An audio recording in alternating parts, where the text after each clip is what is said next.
A half-eaten skull had been found in Conecuh National Forest by a 10-year-old girl while out camping. The skull was half-eaten by alligators and later examined by the Covington County Forensic Analysis Center. They had identified the owner of the skull and found that it belonged to a man who had been reported missing, along with his family, for 12 days. Johnathan Billson and his wife, Jill, and 4 children had decided to start their camping adventure on May 25, 2021, and were reported missing when they did not return home by May 30th, 2021. Johnathan's brother, Brandon, was house-sitting for them for 4 days and found it strange that his brother's phone no longer accepted phone calls and did not respond to text messages. As far as Brandon knew, his brother, sister-in-law, and nieces and nephews had disappeared. No one suspect in foul play until they discovered a lost tape recorded by Johnathan. This lost tape, discovered near his skull, was sealed in a plastic bag inside the shredded remains of his pants pocket. I have secured that lost tape, and I invite you to join me as we listen to Jonathan's last words. My name is Michael, your host for this Lost Tapes episode, and I hope that you enjoy this prelude for the Church of Syn. I don't know where my family is. I don't know where they went. I've been dodging gators all morning, but someone is following me. I've shouted at them. I've seen them lurking around the trees. I think there's 3 of them, or 4. I don't know. My name is Johnathan Billson, and we left for Conecuh Forest on May 25th. If anyone finds this tape, please return it to my brother. I will keep this tape stored in a plastic bag because I am lost in a swamp. I don't want it to get ruined, but I don't know what else to do. Last thing I remember was waking up on a stretcher. I saw them, all of them. They looked like... Once Brandon had received the lost tape, he was silent for 3 weeks before he sent it off to the news station. Channel 8 News Andalusia of Alabama refused to play the entire tape, but played enough to gather a flurry of viewers submitting their own stories, and their own encounters with people who stalked the Conecuh Forest as though they were ghosts. Kimberly Wathers, who had lost her cousin and family in a similar fashion, created a support group called Grey Ghost of Conecuh National Forest. In less than 24 hours, there were 3,000 members, and most of them had a sighting to report, while a dozen had a story eerily similar to Jonathan's. Each story was the same. A family would go camping, someone would wake up, and then... They looked like they were wearing a long dark gray robe and their hood draped over their faces. I was laying down on a stretcher and I was still for a second. A black rag laid at the side of my cheek, and when I looked to my left, I saw other people, but they had a black rag over their face. I don't know what that was all about. All I remember is slowly swiveling my eyes around and taking everything in. The grass was cold, air was cold, everything was cold.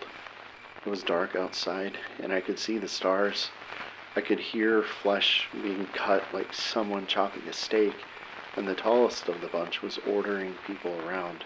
I couldn't see the man, but I could hear him, and he was terrifying. I closed my eyes whenever someone walked past me because I think that they think I'm dead.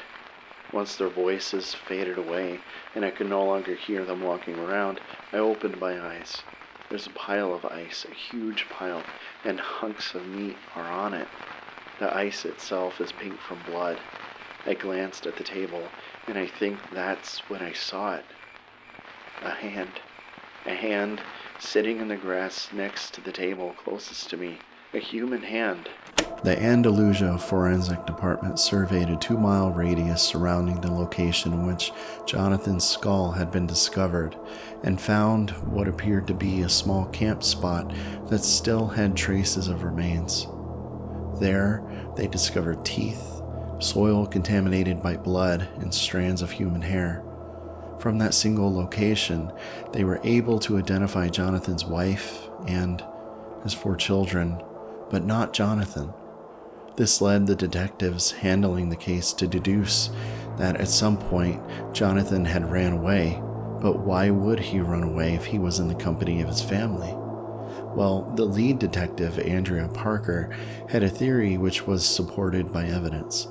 The DNA of 3 other people were discovered at that macabre site, and Detective Parker deduced that by the time Johnathan had woken up, his family had already been, and the people he saw laying beside him were complete strangers. Just perhaps, when he looked at that pink pile of ice, he was, looking at what you could imagine. Detective Parker guessed he ran away because he didn't know those other people, but here's what's strange. Someone followed him, and that someone gave him a good whack with something sharp. There was a point of impact on the front of his skull which was too fine and distinct to be caused by an alligator. I laid on my stretcher for what seemed to be 10 minutes. How long I actually laid there, I don't know.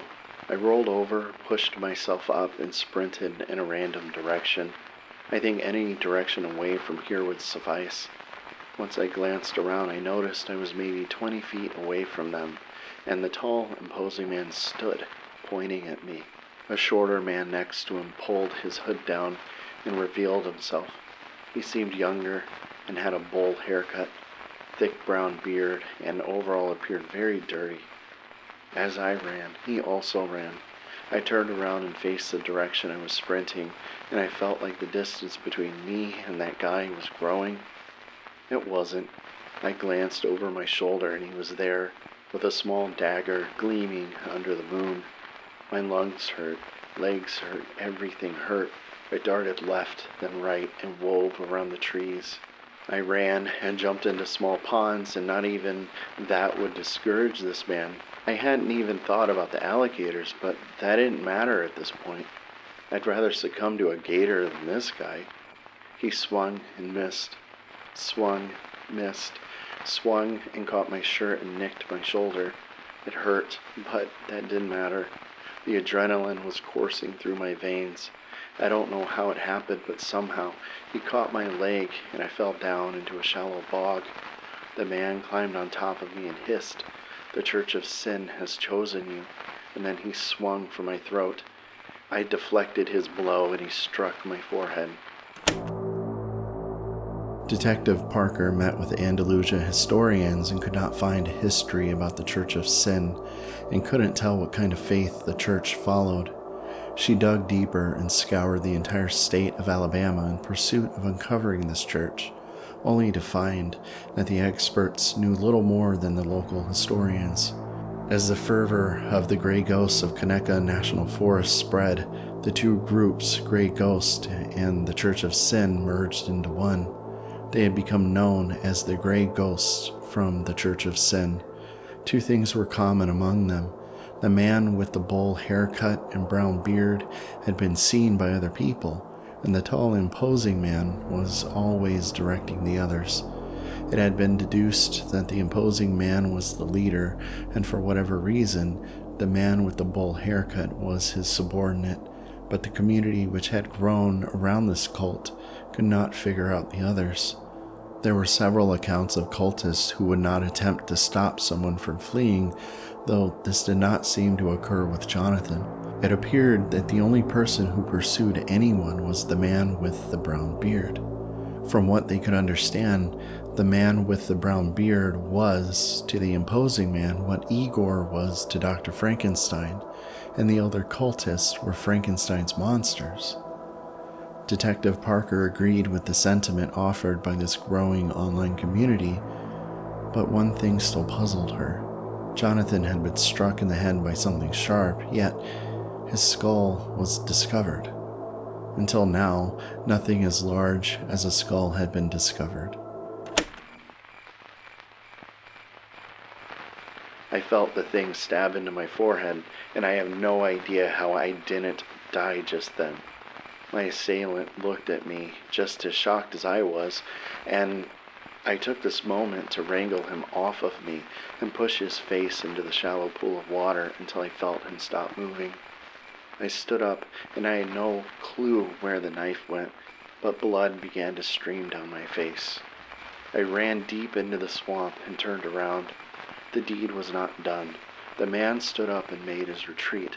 I continued to run through the swamp and tapped the hole in my forehead, and this wound seemed to go at an angle, but then I felt it. My legs and fingers became tingly. Oh God, this is it. I had ran maybe 20 feet, and now my head wobbled. I saw them. The emerald eyes of a gator stared at me. I scurried away from them, and they followed. And so now I record my final tape because I know the alligator is following me, and I am losing all control of my arms and legs. The wound in my head is fatal. Here's my last message to my friends and family. I love you guys. I love all of you, but be warned. The Church of Syn, I don't know who they are or what they are on about, but avoid them at all costs. They wear dark gray robes and conceal themselves. Stay away from Conecuh National Forest until someone figures them out. I love you all, and goodbye. The alligator, it's approaching.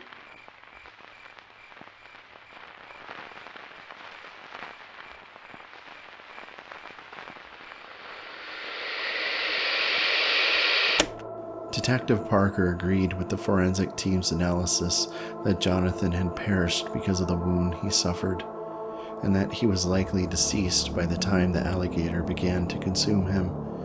Even still, all that has been discovered of his remains is his skull. Somewhere, lost in the Conecuh National Forest, sleeps an alligator well fed, as well as a cult of what appear to be cannibals searching the swamp for food.